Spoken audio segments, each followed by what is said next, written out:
আচ্ছা, হ্যাঁ, যেটা বলছিলাম যে এসকো দিয়ে যখন আপনি, আমার কথা শোনা যাচ্ছে কি? শোনা যাচ্ছে মনে হয়, আই থিঙ্ক। ওকে।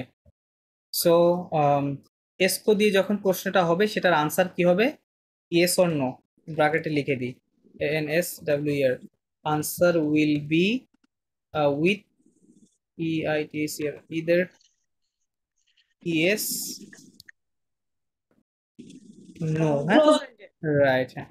সো ও আপনি যখনই ওই বা ওই এসকো নো। দিয়ে যখন প্রশ্ন করব তখন আনসারটা কি হবে?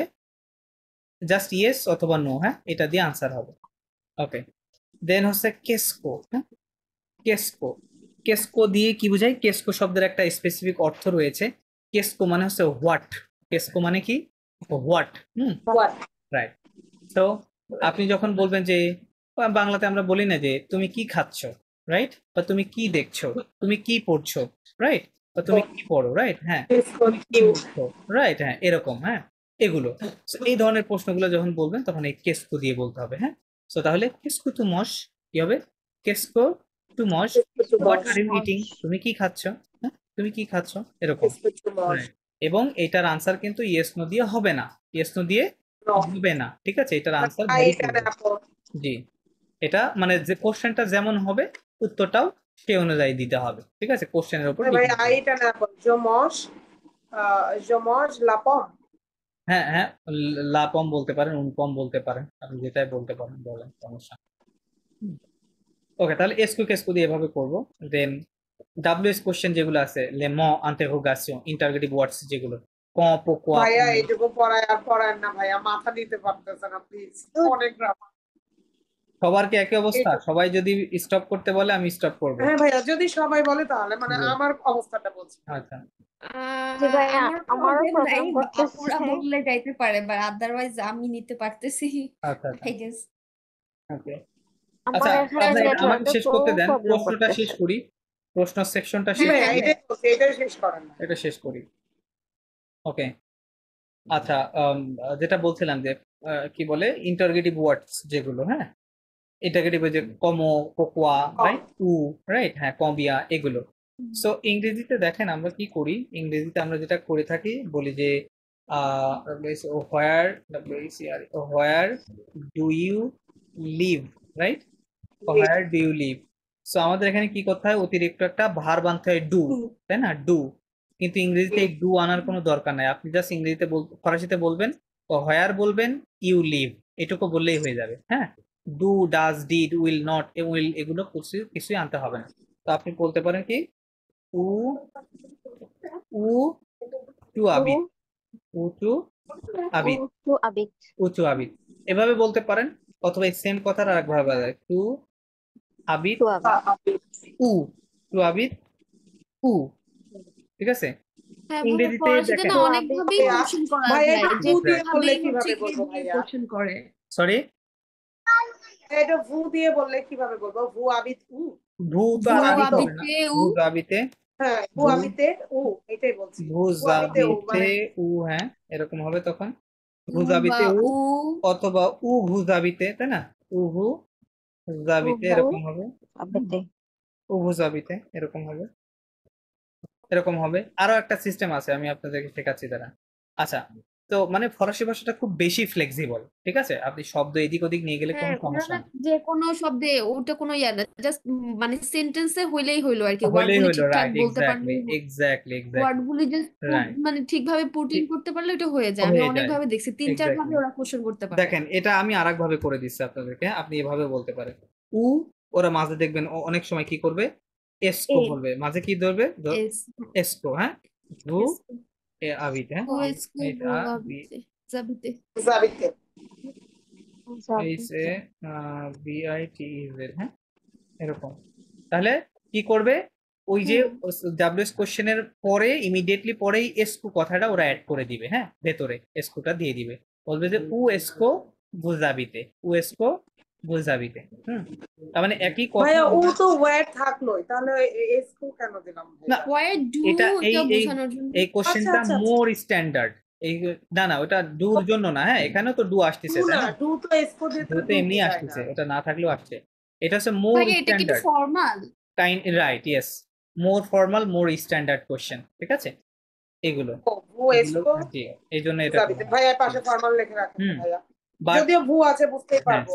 বাট ওদের মৌখিক ভাষা যখন বলবে ডেইলি লাইফ কনভারসেশন, আপনি সবচেয়ে বেশি শুনবেন ভুজাবিতে উটা লাস্টে শুনবেন। হ্যাঁ, এটা সবচেয়ে বেশি বলবে, আচ্ছা এটা বলে বাট এটা একটু কম, মানে ভুজাবিতে এটা একটু কম বলে, বাট প্রথমটা বেশি বলে। হ্যাঁ, ভুজাবিতে এরকম বলে। আপনারা আগে অডিও গুলো শুনবেন, অডিওর মধ্যে দেখবেন এরকম বলছে, হ্যাঁ ভুজাবিতে এরকম উটা শেষে বলে, ঠিক আছে। হ্যাঁ, এটা হচ্ছে মৌখিক ভাষা আর কি। হ্যাঁ, এরকম। সো তার মানে এইভাবে অন্য যেই হচ্ছে ডাব্লিউএস কোশ্চেন গুলো আছে, ওই সবগুলোর নিয়ম কিন্তু সেম হবে, ঠিক আছে, এরকম। ভাইয়া, এটা তাহলে মনে এটার রাখতে হবে। আনসার আমি যদি থাকাই তাহলে জাবিদ আর ঢাকা। জাবিতা ঢাকা, এটা তো ডিপেন্ড করতেছে আপনার ইয়ের উপরে, তাই না, লোকেশনের আমি উপরে। বলছি যে ভাইয়া জাবিদ আর ঢাকা। রাইট, জাবিতা ঢাকা। হ্যাঁ, ওকে।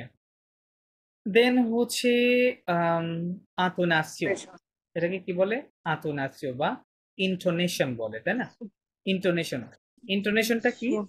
ইন্টোনেশনটা আমরা বাংলা ভাষায় যেমন শব্দটা মানে সেন্টেন্সটা প্রশ্ন না, বলার স্টাইলের বাট উপর বোঝা রাইট যাবে রাইট যেটা। বাট আপনি কথাটা আপনার ভয়েসটা কিভাবে জেনারেট করতেছেন, তাই না, সেটার উপরে লাইক ডিপেন্ড তুমি করবে। খেয়েছো, কি করছো? রাইট রাইট রাইট তুমি বলতে, খেয়েছো। তুমি খেয়েছো, হ্যাঁ, রাইট। সো আমরা যদি নর্মালি বলি যে সে খেয়েছে, এটা কিন্তু প্রশ্ন বুঝাচ্ছে না, রাইট। সে না, এটা খেয়েছে, অ্যাসার্টিভ সেন্টেন্স। রাইট রাইট, হ্যাঁ। সে গিয়েছে, রাইট, সে পড়েছে, এরকম। হুম, এরকম। সো এরকম, তাহলে এইরকম হলে কি করবেন আপনারা, সেন্টেন্সটাকে অ্যাসার্টিভে লিখতে হবে। আমি অ্যাসার্টিভ বলতে বুঝাইতে চাচ্ছি, অ্যাসার্টিভ সেন্টেন্স কাকে বলে? অ্যাসার্টিভ সেন্টেন্সে সাবজেক্ট থাকে, সাবজেক্টের পরে ভার্ব থাকে, ভার্বের পরে অবজেক্ট থাকে, তারপর অবজেক্ট এই থাকবে। ধরনের সেন্টেন্স চুয়া গুলোকেই মজে। অ্যাসার্টিভ বলা হয়, ঠিক আছে। সো এই অ্যাসার্টিভ সেন্টেন্স লিখে দিতে হবে। তাহলে কি লিখবেন? তু ভয়াস অবুস, এটা আপনি নর্মালি বললে প্রশ্ন হবে না, বাট আপনাকে এইভাবে বলতে হবে, তু ভয়াস অবুস, টু তু ভয়াস অবুস। ভয়াবহ। হ্যাঁ, এরকম, হ্যাঁ, তু ভয়াস অবুস, ঠিক আছে। তারপর যদি বলেন যে আর ইউ ইটিং পিৎজা, তাহলে কি হবে? তু মজ, তু মজ লা পিৎজা, তু মজ লা পিৎজা, ঠিক আছে, এভাবে বলতে হবে, ঠিক আছে। পিৎজা। এরকম, জি। এটাই হচ্ছে ইন্টারনেশন। হ্যাঁ, ইন্টারনেশন। দেন তারপরে আরেকটা সিস্টেম আছে, কি এই সিস্টেমটাকে কি বলে?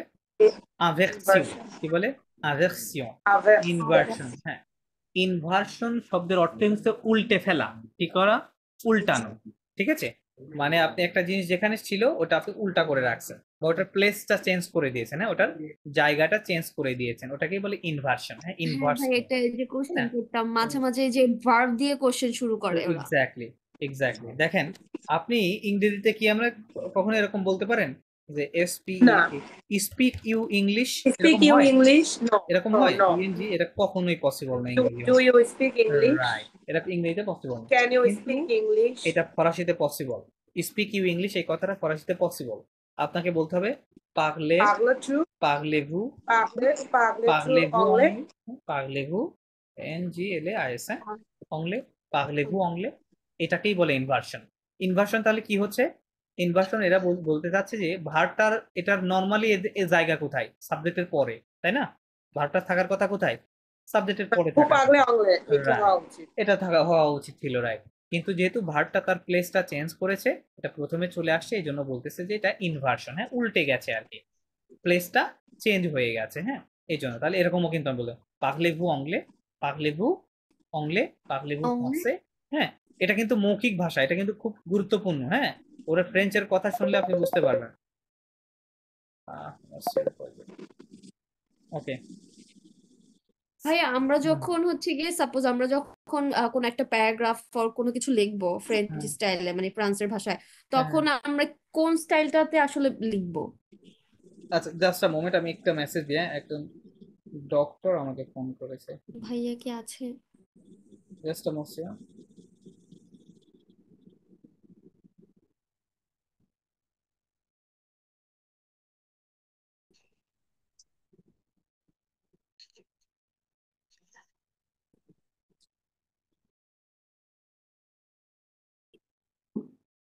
আমার কথা শুনতে পাচ্ছেন?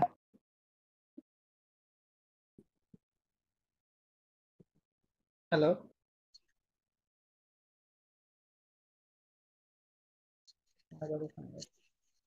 নেটওয়ার্কে কি সমস্যা করতেছে? হ্যাঁ ভাইয়া, বোধহয় কোনো একটা কলে আছে। ও আচ্ছা।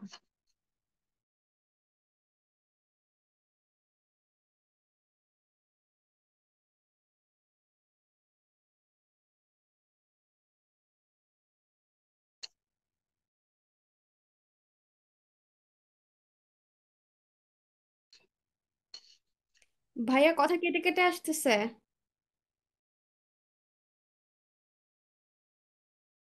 ভাইয়া কথা বুঝতে পারতেছি না। আচ্ছা ঠিক আছে ভাই।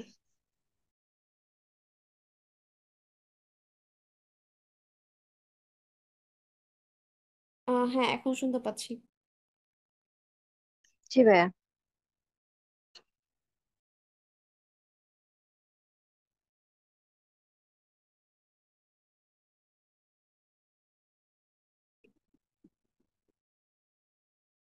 সবকিছু চলে গেল। এখন শুনতে পাচ্ছেন আমাকে? জি ভাইয়া। Okay fine. একটা কল চলে আসছিল। Okay, by the way. No problem. আচ্ছা, আমরা যেটা বলছিলাম, হ্যাঁ, তাহলে আমরা এই ইনভার্সনে কোশ্চেন করতে পারবো। হ্যাঁ, যে কি যেন একটা প্রশ্ন বলছিলেন আমাকে, একটু যদি বলতেন আবার কাইন্ড। আচ্ছা হ্যাঁ ভাইয়া, আর মানে যখন আমরা লিখবো, হ্যাঁ হ্যাঁ কোনো একটা সাপোজ ফর্মাল কোনো কিছু লিখবো, কোনো হ্যাঁ একটা ইমেইল বা হচ্ছে হ্যাঁ কি প্যারাগ্রাফ, তখন আসলে আমরা কোন স্টাইলটাতে লিখবো? ওই যে উ এস কু এটা দিয়ে লিখবো? এক্স্যাক্টলি, মানে আপনারা অবশ্যই এই স্ট্যান্ডার্ডটা ফলো করবেন। হ্যাঁ, কখনো এই পাগলে ভু এরকম লিখতে যাবেন না। হ্যাঁ, এগুলো মৌখিক ভাষা। পাগলি ঠিক বু আছে, বা হ্যাঁ, ওই যে বাকি বা যেগুলো ওগুলো আমরা বুঝালিকে বু। লিখবো না, তাই তো? রাইট রাইট রাইট রাইট, হ্যাঁ।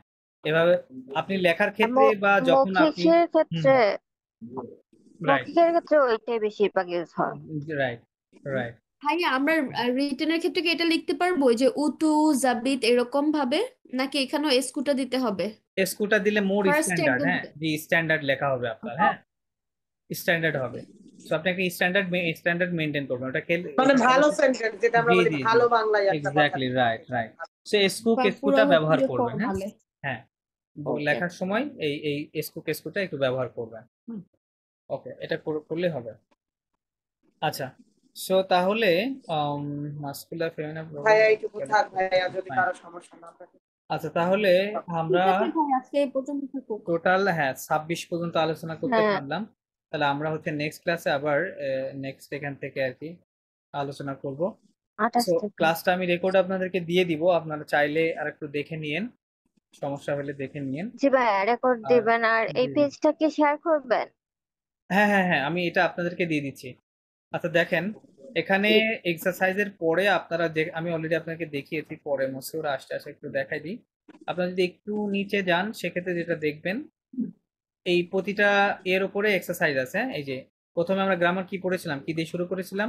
সাপোলে ভার্বের তাহলে কম্বিনেশন দিয়ে, তাই না? সাপ। এখানে একটা, জি। হ্যাঁ, ভার্বের এখানে বসাতে হবে, এখানে আছে। তারপরে এখানে হচ্ছে ইয়ে আছে, কোগিজে এরকম আছে। লেফোনো পার্সোনাল সুজে, সাবজেক্ট বসাইতে হবে, তাই না? জো তুই লেল, কোনটা কোথায় বসাবে, এরকম প্রতিটার ক্ষেত্রে এরকম এক্সারসাইজ দেওয়া আছে, পুরো এক্সারসাইজ করা আছে। হ্যাঁ, এটা টোটাল আপনার হচ্ছে 31 পেজের একটা ইয়ে ফাইল। হ্যাঁ, সো ফাইলটা আপনাদেরকে দিয়ে দিচ্ছে। আজকে যতটুকু করা হলো সেই গ্রামার গুলো আপনারা এখানে এসে প্র্যাকটিস করবেন। ঠিক আছে, প্র্যাকটিসটা ওকে করবেন। ঠিক ওকে, আছে। তাহলে এটা করলেই ভাইয়া হতো। ওয়ার্ড ফাইলটা কি ডকুমেন্ট করে দেয়া যায়? আপনি এভাবে দিলে হোয়াটসঅ্যাপে আসলে টেক্সট আকারে আসে আমার এরকম, এটা কি আমি কি ওয়ার্ড ওয়ার্ড, ফাইলটাই দেয়া যায়? জি জি জি, আমি ওয়ার্ড ফাইলটাই দিব। ওটা দিয়েই আমরা যখন ওকে। টেক্সট গুলো ছোট থাকে, হ্যাঁ, তখন আমি কপি করে দিই, বুঝছেন? এটা তো অনেক বড় ফাইল, এটা তো হ্যাঁ কপি করে ভাবে দেওয়া যায়। আমি হ্যাঁ ওয়ার্ড হ্যাঁ, ফাইলটা এটা শেয়ার ভাই করতেছি। একটু হ্যাঁ, ওয়ার্ড ফাইল জি, ওয়ার্ড ফাইলটা ওকে। শেয়ার করে দিচ্ছি, আপনারা ইয়ে করে নিয়ে। হ্যাঁ, ওকে। ওকে আচ্ছা, ভাইয়া। তাহলে আচ্ছা স্যার হ্যাঁ, শুনেন, জি নিশ্চয়, হ্যাঁ, বলেন। আমি বলতেছিলাম কি, আপনি যদি ডিলিট করে দিতেন আপনার এক্সারসাইজ আর হচ্ছে আপনার যে মানে যা শিখালেন, হ্যাঁ এটা হ্যাঁ মানে